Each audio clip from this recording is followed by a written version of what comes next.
우리가 지난 시간에 그 칼빈의 이야기, 제네바 전의 이야기를 좀 하다가 말은 것 같은데, 그죠? 그래서 칼빈의 생애에서 우리가 가장 복잡한 게 1536년 전의 이야기니까, 그래서 1509년부터 1534년에 있는 이야기, 우리가 간략하게 한번 정리를 하고 36년 이후에 이제 목회에 관한 이야기를 한번 하도록 하겠습니다. 지난번에 한번 제가 썼는데 여러분 우리가 다시 한번 그냥 쓰는 것도 공부하는 거니까 한번 공부해 보도록 하겠습니다. 네. 1523년, 26년, 1528년, 1529년, 그리고 1531년, 1532년, 1533년, 1534년 이런 연도들이 칼빈에게서 이벤트로 이제 바뀌어집니다.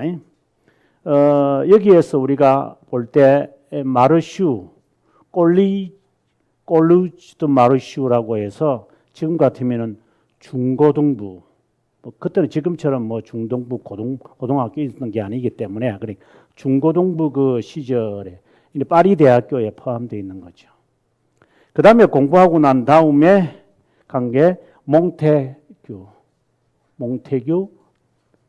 꼴루즈드 몽테규입니다. 이거는 이제 고등학교 후반부터 대학교. 우리가 여기서 우리가 봐야 될 것이 이제 기억해야 될 것이 있다면 마르슈에서 지금은 이제 마르슈 학교가 없어요. 그렇다고 해서 뭐 당시에 그 학교가 우리처럼 뭐 정교대학 이런 것이 아니라 그냥 건물 하나라고 보시면 됩니다. 그래서 지금은 마르슈가 없습니다. 몽테규만 지금 있죠. 이건 대학교니까 이거는 이제 중고등부니까 없어질 수밖에 없죠. 여기서 그가 이제 만나는 게 라틴 문학. 제가 이걸 이제 하나씩 알려드리려고 그래요, 실제로. 라틴 문학에 정통합니다. 이제 고등학교, 초등학교, 고등학교 시절에 이 라틴 문학에 정통한다는 것은 대단히 저는 중요하다고 봅니다. 그 다음에 몽테규에 가서 그 사람이 철학을 정통으로 배운다라고 봐야 됩니다. 문학을 배우고 그 다음에 철학을 배운다. 특별히 이때 철학에서 존 메이어라고 하는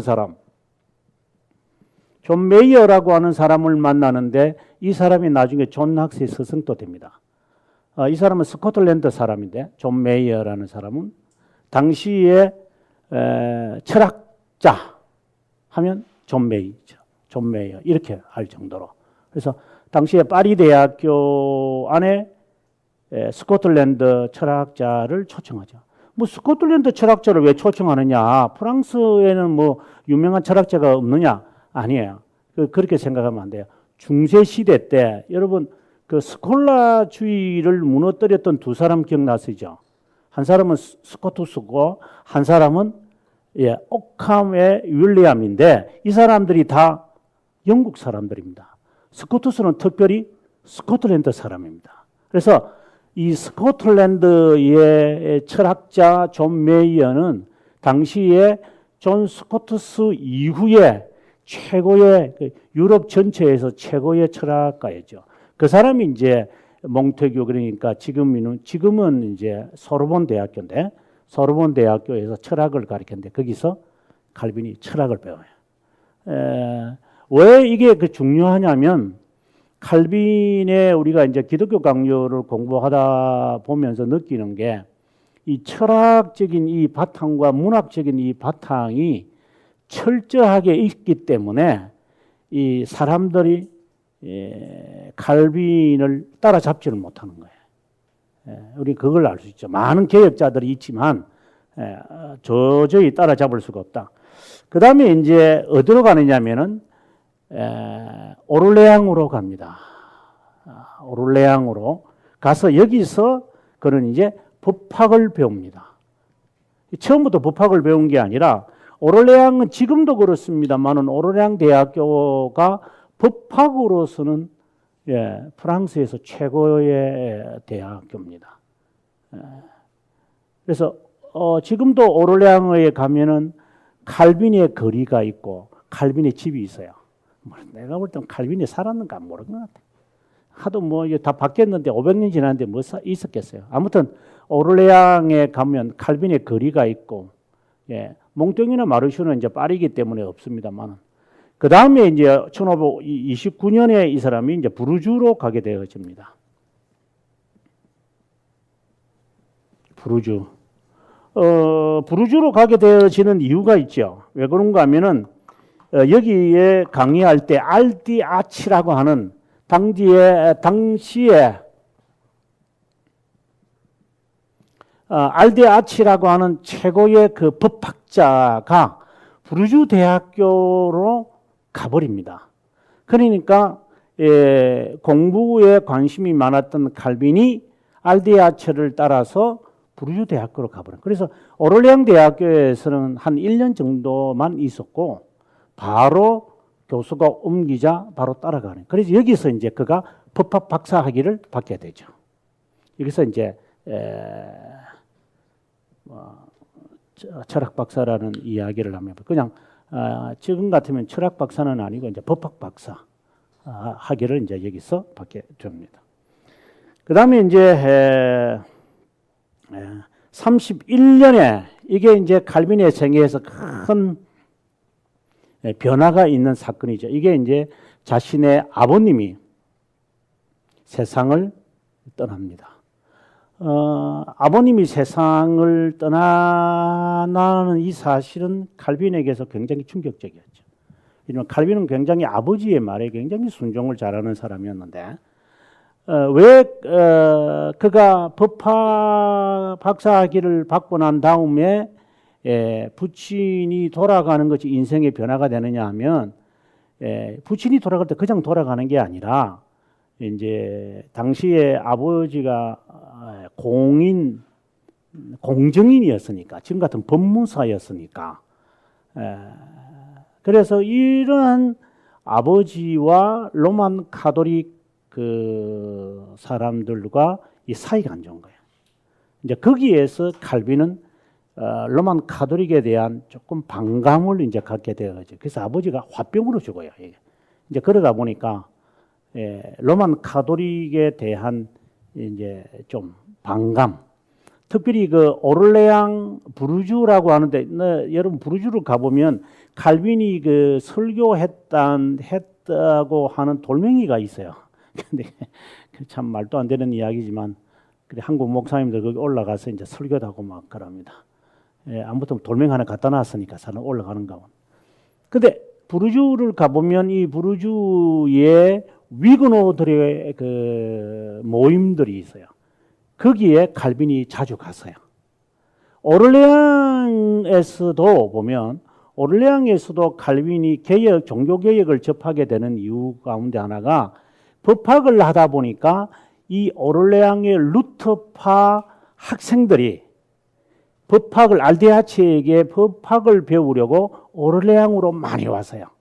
이제 그러다 보니까 칼빈이 알지 못하는 사이에 친구들과 함께 루터의 이 움직여지는 이 종교 개혁의 이 맛을 보기 시작하는 거예요. 이제 그러다가 아버님이 딱 돌아가니까 마음이 이제 떠나버리는 거예요. 안 그래도 지금 조금씩 깨어지고 지금 나이가 20살이잖아요. 그죠? 1509년 20살, 21살 요때거든요. 지금 대학교 1학년, 2학년 요 나이인데 제가 가르쳐 보지만 대학교 1학년, 2학년 나이에 애들이 완전히 바뀌거든요.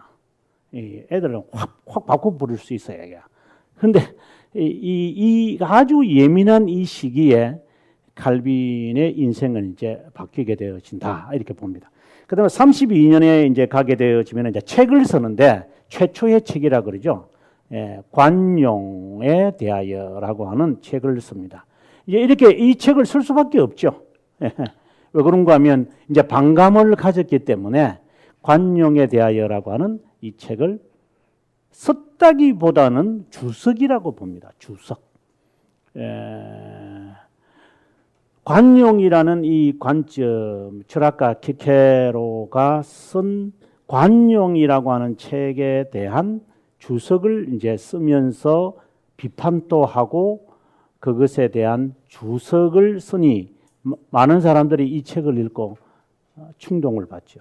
어떻게 이런 책을 쓸 수 있느냐? 왜냐하면 이 책 안에는 한 70여 명의 여기에서 라틴, 헬라 이런 학자들의 문학가라든가 이런 사람들의 글들을 자유자재로 칼빈이 소화하니까 이게 참 여기 오를레앙에서 참 제가 하나 제가 빠뜨렸습니다. 오를레앙에서 이게 헬라어를 배웁니다. 탁월하게 배웁니다. 그래서 헬라어, 라틴어 이제 좀 있으면 이제 33년에 가면 히브리어를 배웁니다만은 이 헬라어와 라틴어를 완전히 해결해 버리다 보니까 학자들을 이제 문학가들을 자유자재로 이렇게 읽을 수 있다 이런 생각을 합니다. 그다음에 33년에 가서는 왕립대학교. 이 학교는 지금 있죠. 지금 이제 프랑스 이제 왕립대학교.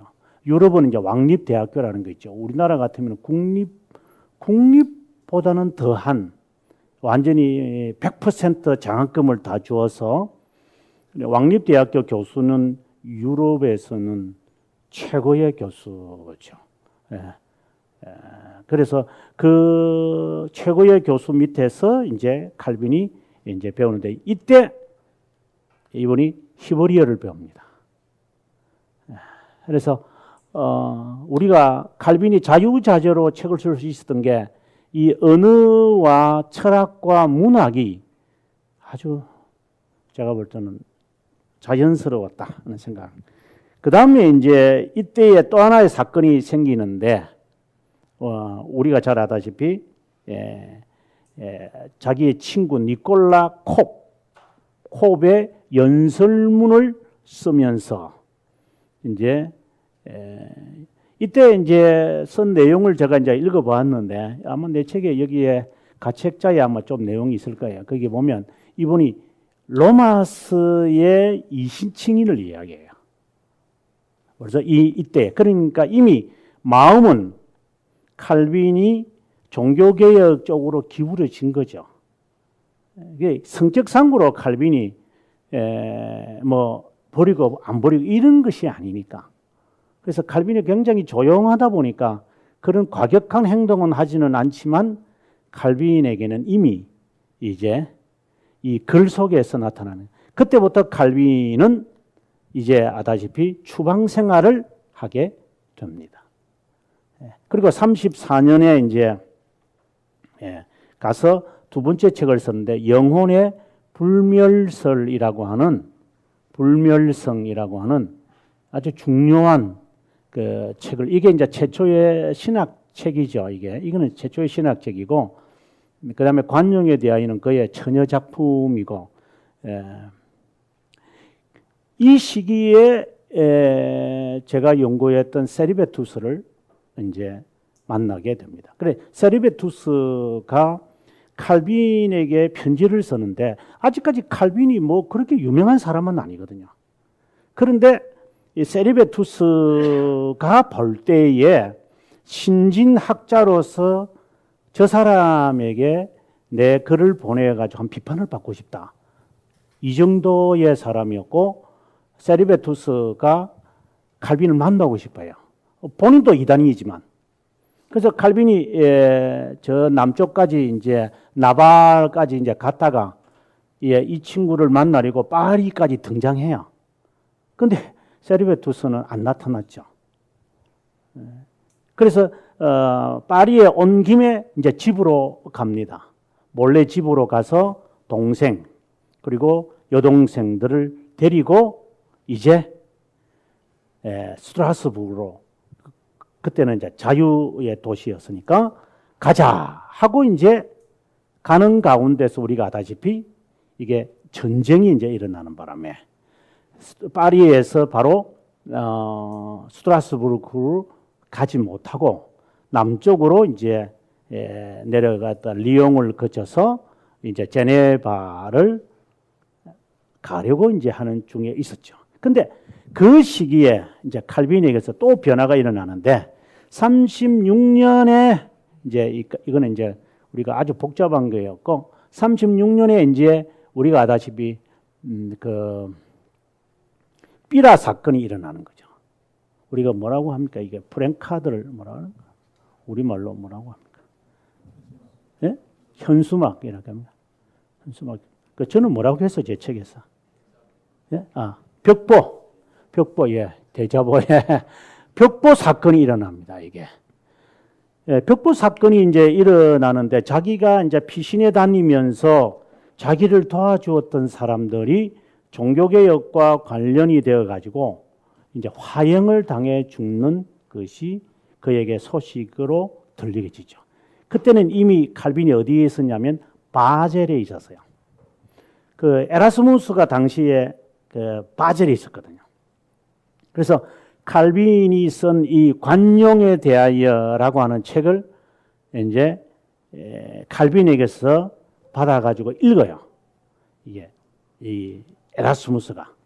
그래서 정확하지는 모르겠는데 에라스무스와 칼빈의 만남이 있었는지 없었는지는 모르겠어요. 근데 아마 있었을 것 같은 느낌은 받아요. 뭐 문헌은 없지만.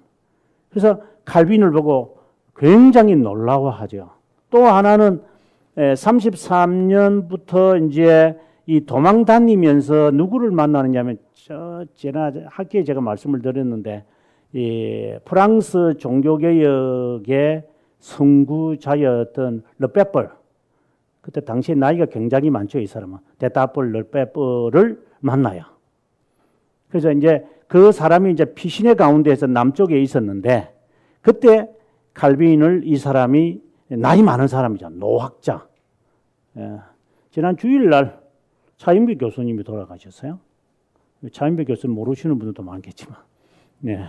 차 교수님이라면 뭐 차빙크라 이래가지고 우리나라에 많이 알려진 분인데 정말 네. 80이 넘으셨는데 세상을 떠나신 것은 그것처럼 노학자가 이 신진 아직 20살 조금 넘어서 25밖에 안 된 24, 5대는 그 나이에 되는 이 젊은이를 바라보고 기대를 많이 걸죠. 그리고 거기에서 또 많은 도전도 받고. 네. 그러면서 제가 알기로는 기욤이라고 하는 우리가 나중에 이제 만나게 될 기욤 파렐. 왜냐하면 데타폴의 제자가 기욤 파렐이었으니까 기욤 파렐에 대한 이야기를 듣는 거예요, 이 사람이. 아니 갑자기 뭐 기욤 파렐에 36년에 뭐 딱 찾아가가지고 우리 목회 이게 말이 됩니까? 그게 그리 안 되고 이미 데타폴 르페벌에 의해서 칼빈이 이미 이 많은 종교개혁과 개혁에 대한 이야기를 완전히 전수받는 가운데서 이제 기욤 파렐에 대한 이야기도 듣는 거예요. 동시에 또 우리가 여기서 이제 여러 가지를 생각해야 되는데 이때에 이미 칼빈은 왈도파에 관한 이야기도 이미 충분히 들었어요. 왜? 그 지역들이 다 왈도파들이 살았던 동네들이니까. 그래서 칼빈의 사상 속에는 왈도파의 사상이 담겨 있죠. 아니 왈도파의 영향을 받았다는 게 아니라 왈도파의 사상을 접하는 기회를 제가 작년에 제가 그런 말을 많이 했습니다만은 왈도파의 사상을 접수할 만한 많이 지난번에 말했다시피 성경을 번역한 그의 사촌형 4살이 많은 사촌형이 올리베 땅도 왈도파 목사하고 파렐 같은 경우도 그 지도자였으니까 그래서 뭐 데타폴은 마찬가지였고 그런 상황 속에서 충분히 아마 개혁에 대한 이미 모든 것을 이렇게 담았을 것이다. 이제 그러다가 이게 이제 35년 후반부에 터진 벽보 사건에 자기가 도망 다니면서 자기를 도와주었던 사람이 이제 화형을 당하게 됐자. 그때 당시에 이제 어디에 있었냐? 바젤에 있었는데 이제 칼빈이 마음을 딱딱 정하는 거죠. 내가 책을 쓴다. 이래서 이제 쓰게 된 게 지금 우리가 공부하는 기독교 강요라고 하는 글짝을 이제 쓰게 되겠죠. 네, 그 이야기까지 아마 지난 시간에 제가 한 거로 기억이 납니다. 우리 한번 책을 한번 보겠습니다. 420 몇 페이지로 제가 알고 있는데, 그렇죠? 그렇죠?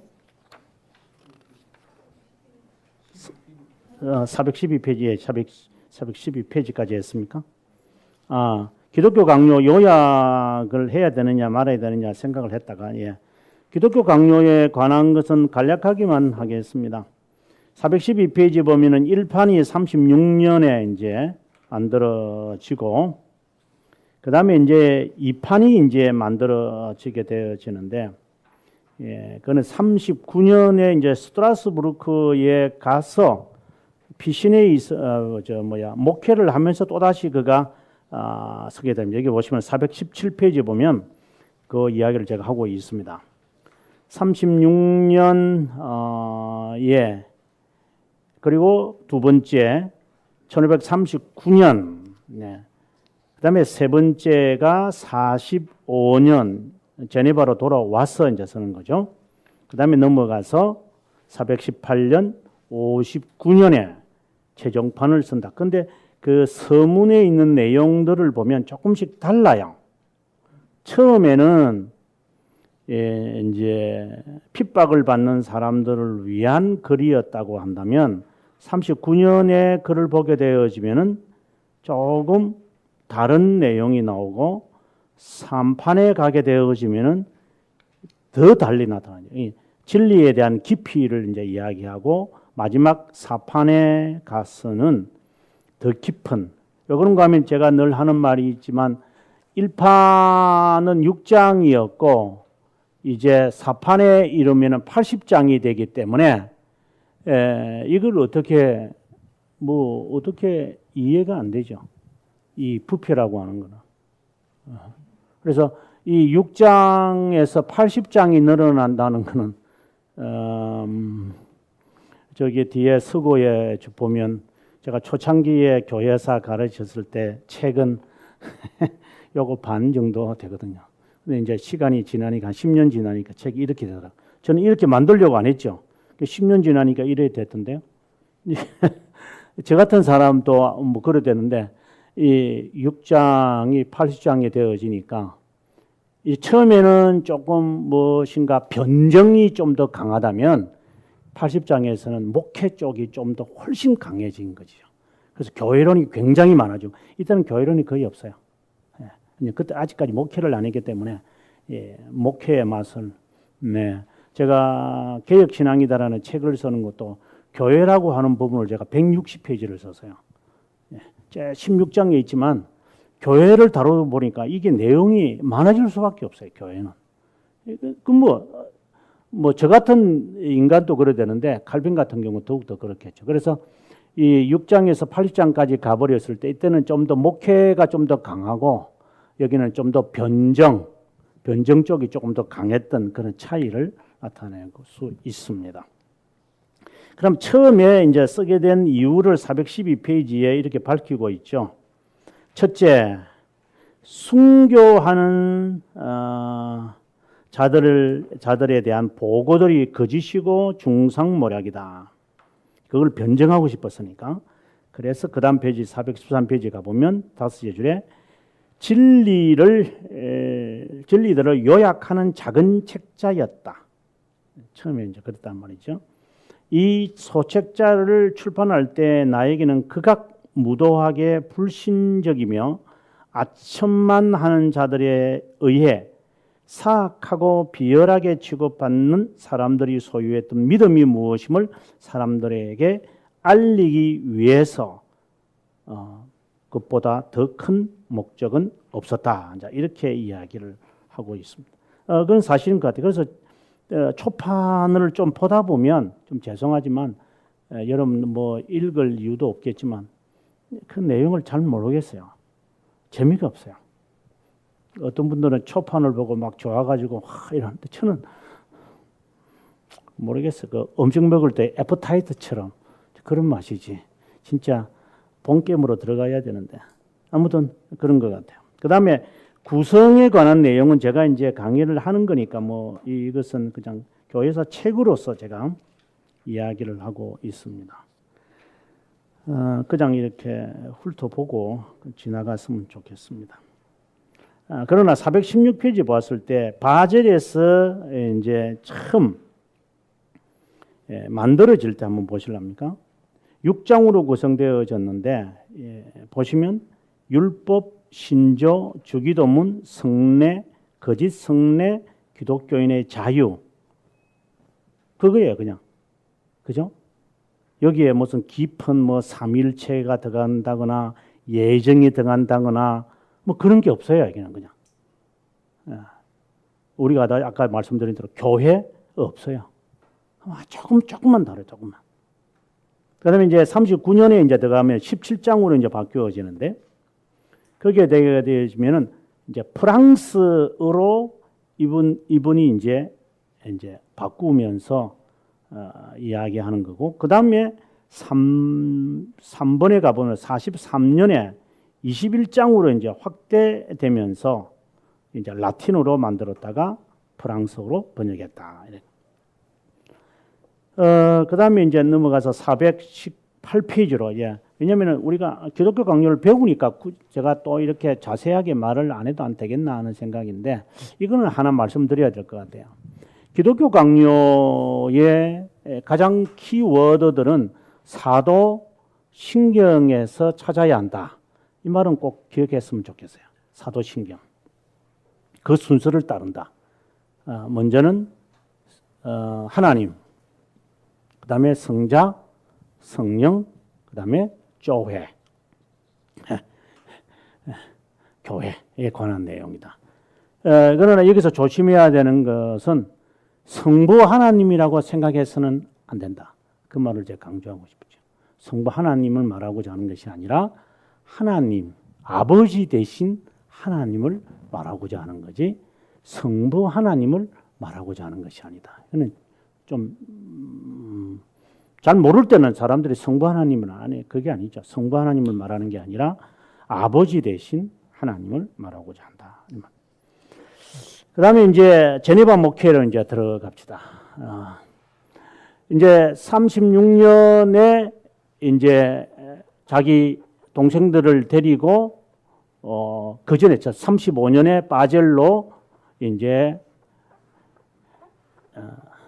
그거 하면서 책을 이제 쓰고 그 다음에 이제 동생들과 함께 이제 스트라스부르크로 가려고 하다가 이제 결국 이제 일이 터지는데 1536년 이게 이제 1차 목회죠. 38년까지 1차 목회를 시작합니다. 2차 목회는 1538년이죠. 8년부터 시작해서 1540년까지.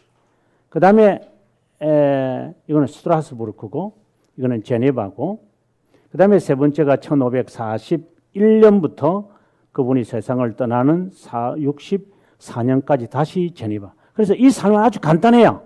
그래서 이거는 그렇게 복잡하지 않아요. 그냥 간단하게 그냥 목회를 계속해서 했으니까. 그래서 스트라스부르크, 그 다음에 제네바, 뭐 이런 거니까 뭐 그래서 앞서 제가 34년까지 이야기를 복잡하게 하게 되는 게 그 때문인 거죠. 그래서 제네바 목회를 하게 된 배경, 그 이야기, 그 이제 이야기가 나오기 시작합니다. 한번 보겠습니다. 418페이지 밑에 보면은 1536년 3월 기독교 강요를 출판되기 전 2월 칼빈은 이탈리아의 페라라 여백작 흔히 프랑스의 르네라 불리는 여백작 집에 방문한다. 그 이유는 프랑스 왕 프랑수와 1세의 누이 마르게르트 당공렘 칼빈이 이 마르게르트 당공렘이 있는 앙골렘에서 피신해 있었다 그랬잖아요. 이 사람은 여러분 제가 다시 기억시키면 이 사람은 어떻게 보면 프랑스 개혁의 어머니죠. 그래서 이 사람의 딸이 잔느 달보네인데 달보네의 아들이 앙리 4세고 그 사람이 이제 종교의 자유, 프랑스의 종교의 자유를 주는 이제 그런 사람이 되죠.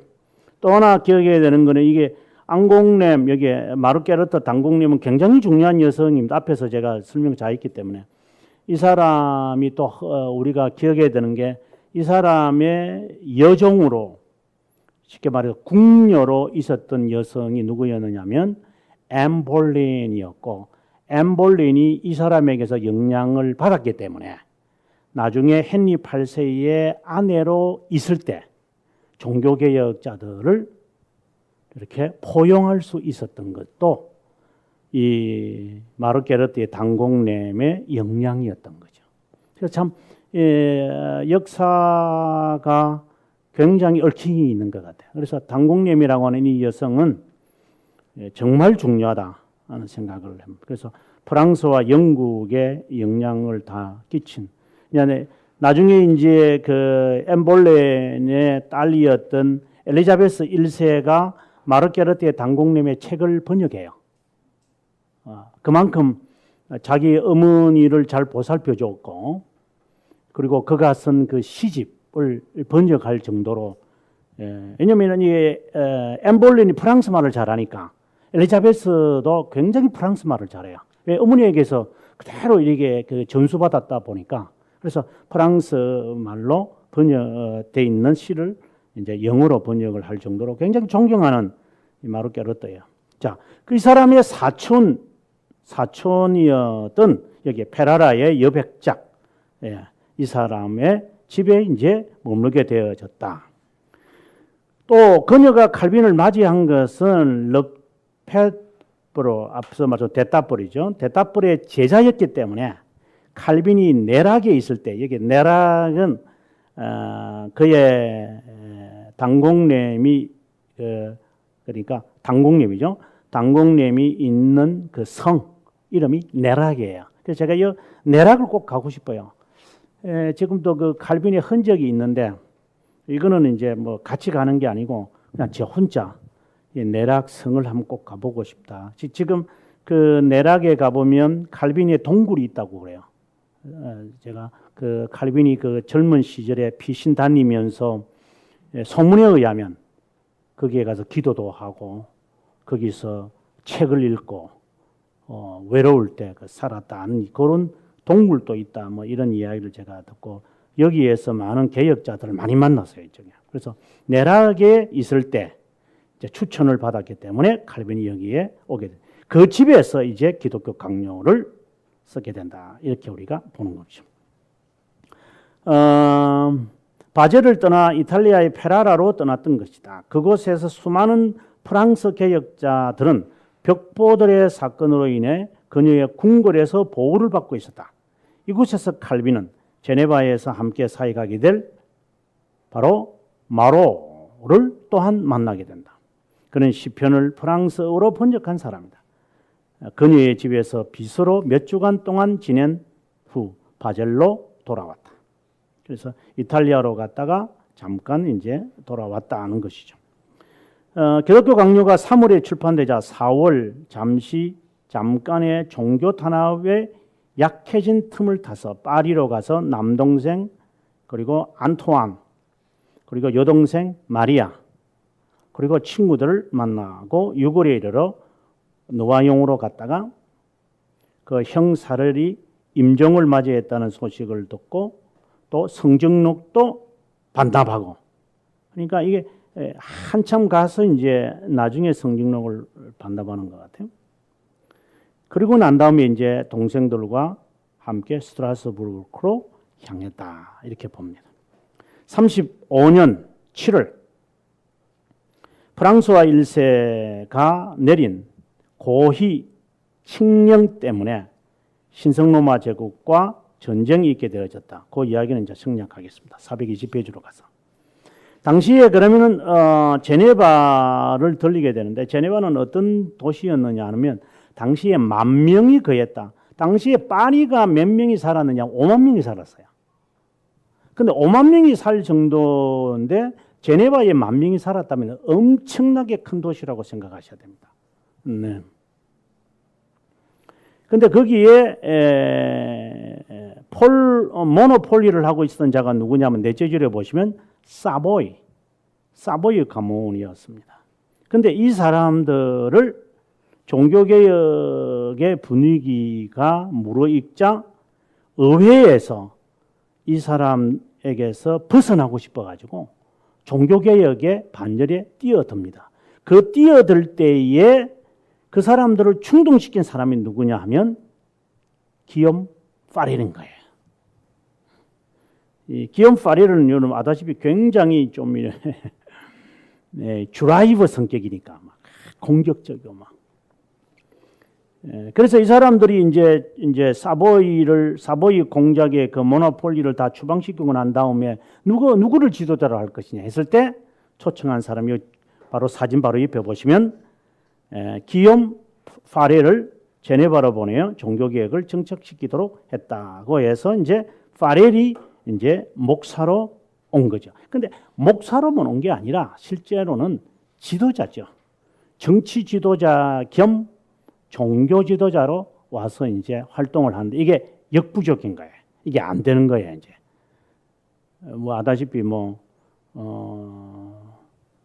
그 교육 지도사 시절하고 담임 목사하고는 전혀 질이 다르잖아요. 다 단독 목회를 하게 되어지면 이 전혀 성격이 다르기 때문에 그런 성격들이 수 있을까 하는 생각할 정도로 이 목회라고 하는 게 쉬운 것은 아니었죠. 자, 그때에 그 다음에 420페이지 밑에 보면 1536년 5월 21일 제네바는 로마 가톨릭 압제에서 벗어나는 결정을 마침 하게 되어지고 제네바 시민은 오랫동안 겪었던 압제에서 벗어나는 회의를 지켜보기 위해 이른 아침부터 기다렸다. 이제 요 이야기는 제일 밑에 각주에 보시면은 제가 다비뉴가 쓴 책에서 인용을 했거든요. 지난번에 한번 말씀드렸다시피 이 다비뉴의 책은 현재로서 종교개혁 책으로서는 최고의 책입니다. 우리말로 번역이 지금 안 되어 있습니다만, 그래서 지금 여기 나오는 내용들은 아마 일반 책에서는 도저히 보기 어려운 내용들을 제가 지금 다루고 있을 겁니다. 그래서 그 이야기는 그냥 넘어가도록 하겠습니다. 읽어보시면 되니까. 421페이지에 가서 파렐과 칼빈의 만남은 어땠을까? 바로 그 위에 보시면 7월 어느 날 5월 달에 개혁을 했고 7월 어느 날 그곳의 여인숙에 바로 칼빈의 친구였던 느띠에가 함께 있었다. 함께 지내면서 그는 칼빈이 이곳 제네바에 있다는 사실을 파렐에게 알리지 않을 수 없었다. 그래, 칼빈이 있었다는 사실을 어떻게 알았느냐? 이게 띠에 때문에 하는 거죠. 띠에 가가지고 야 칼빈 왔어 파렐 너 칼빈 알잖아. 이러니까 칼이 잘됐다. 이래서 이제 만나러 오는 거예요. 아주 재미있는 것 같아요. 아마 이걸 연극을 해도 재미있을 것 같아요. 예? 그래 또 앉고 칼빈이 이제 그냥 조용히 그냥 한숨 자고 가려고 했는데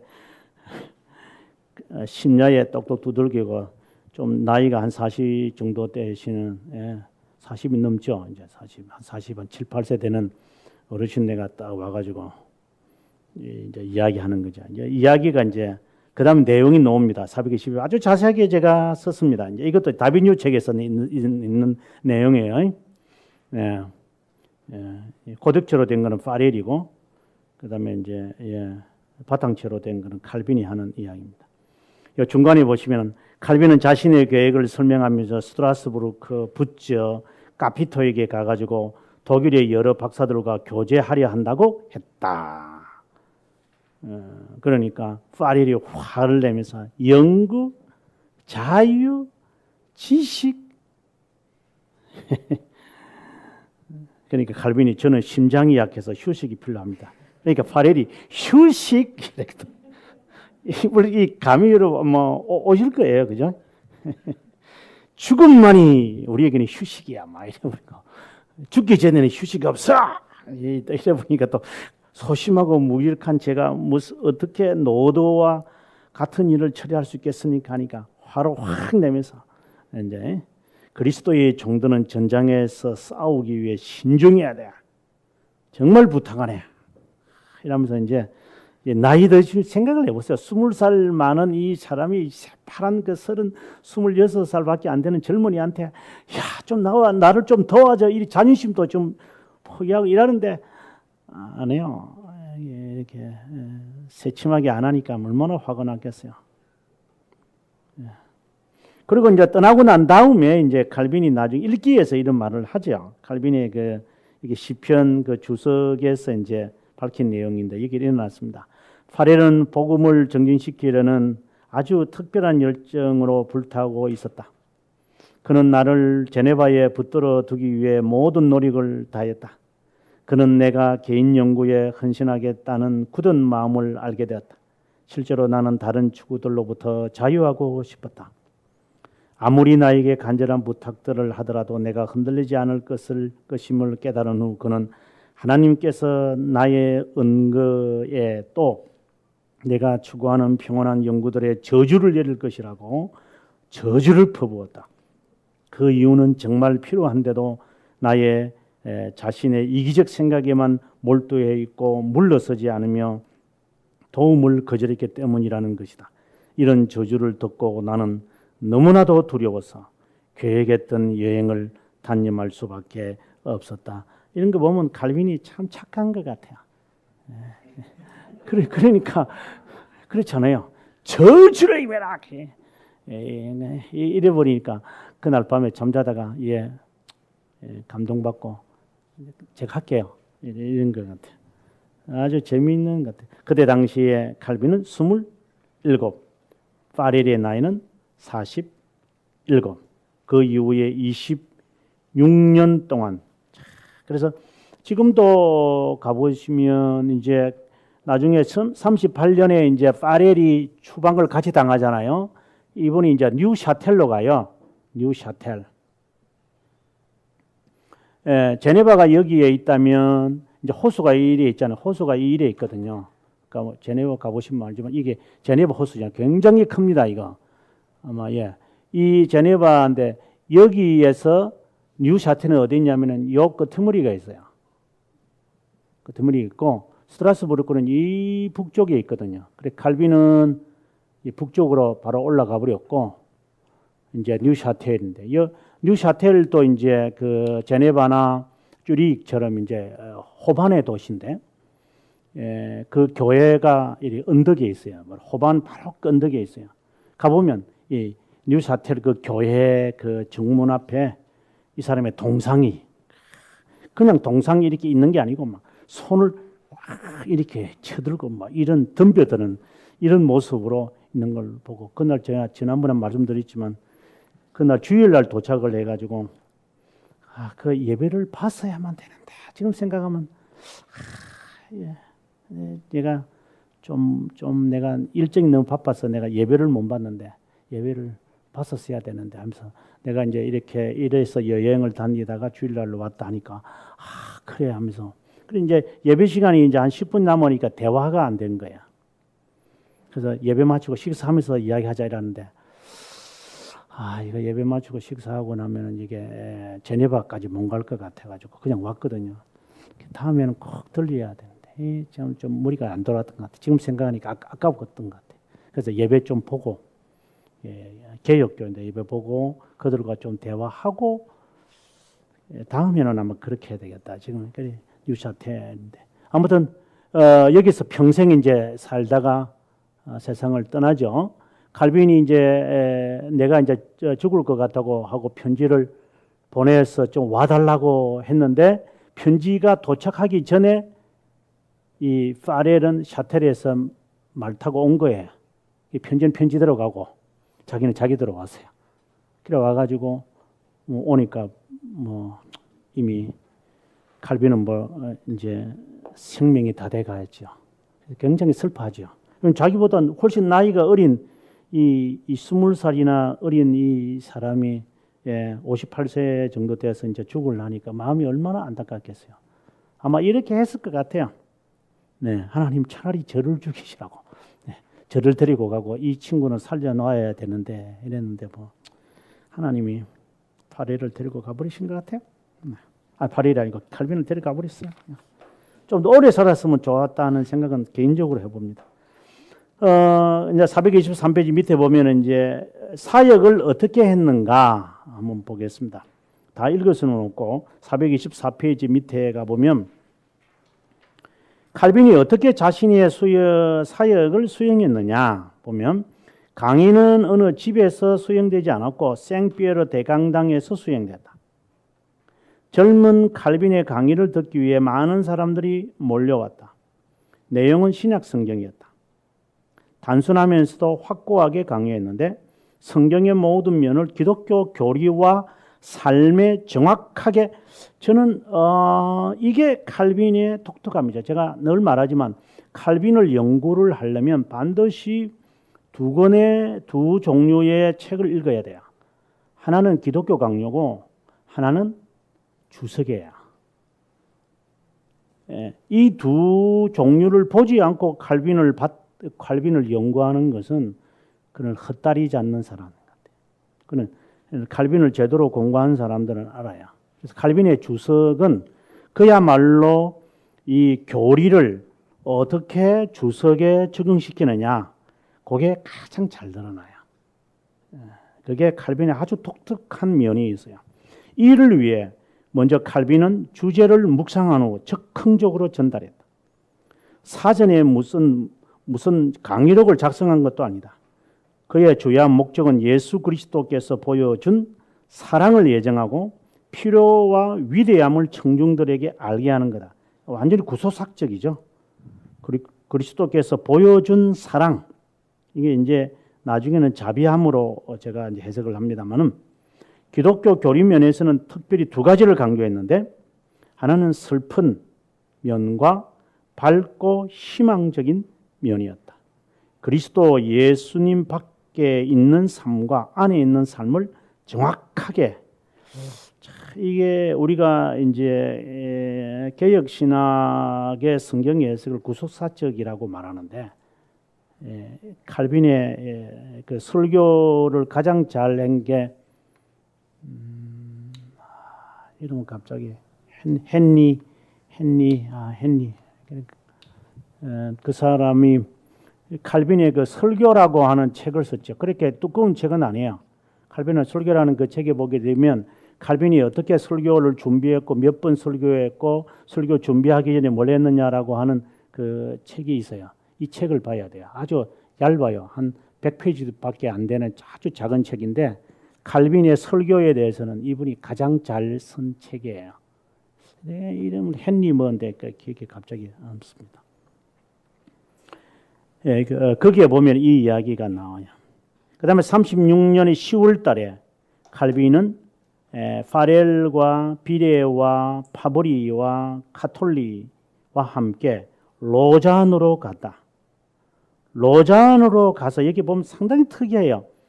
넷째 줄에 보세요. 밑에서 넷째 줄. 참관자로 참석했고 칼빈은 침묵으로 일관하고 있었다. 10월 5일 날 로마 카톨릭 측에서 교부들이 실제 임재를 지지하고 있다고 억지 주장하자 칼빈이 벌떡 일었습니다. 교부들의 위대한 신앙을 왜곡하는 그들의 무지와 억지를 보고 더 이상 참을 수 없었다. 그래서 그 다음에 그의 일기에서 이런 말합니다. 나는 지금까지 이 순간까지 침묵으로만 일관했다. 내 견해가 그렇게 필요하지 않을 것이라고 여겨 끝까지 침묵하려고 했다. 나의 형제들인 파렐과 비레가 충분히 만족스러운 답변을 하고 있었기 때문에. 그런데 당신들이 고대 박사들을 언급하면서 우리를 비난하고 우리의 오류를 지적하는 것이 얼마나 어리석은지를 언급하지 않을 수 없었다. 자, 이런 면이 이제 잘 드러나는 게 교회사에 보게 되어지면은 그 셰뮤얼 그 러드퍼드도 그렇고, 그 다음에 이제 1834년에 있었던 스코틀랜드 그 교회 분열을 하게 될 때에 나왔던 윌리엄 카닝 같은 경우도 이렇게 가만히 앉아 있다가 벌떡 일었어요.